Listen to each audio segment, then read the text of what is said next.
Father Justin, St. Catherine's Monastery.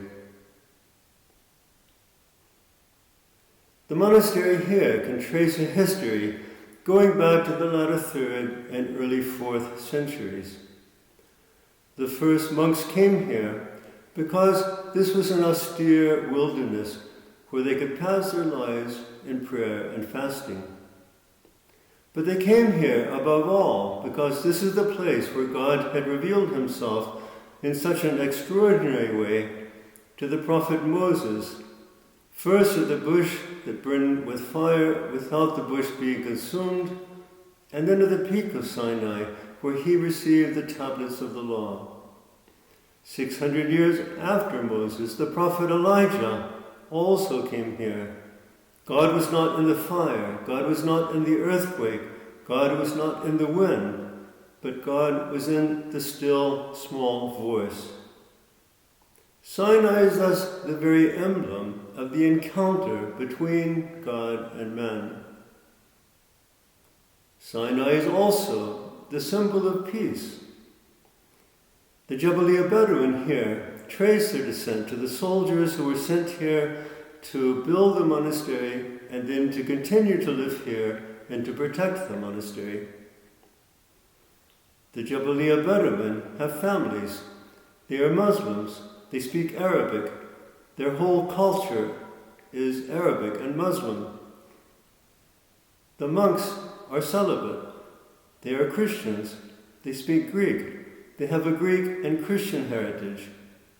We differ thus in language, in culture, and faith, and all the things that make for conflicts.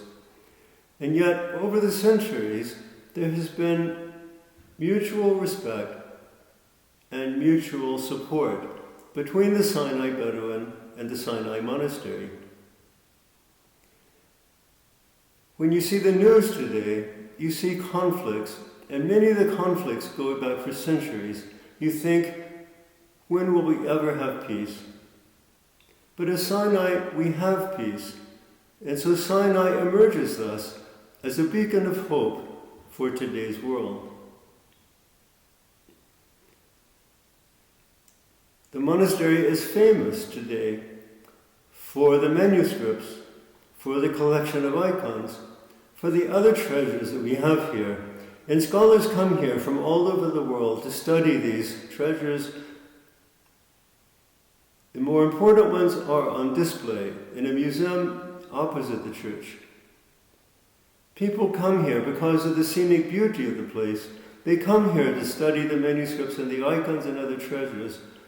But those who come here to appreciate the spiritual heritage of Sinai come here with the greatest appreciation.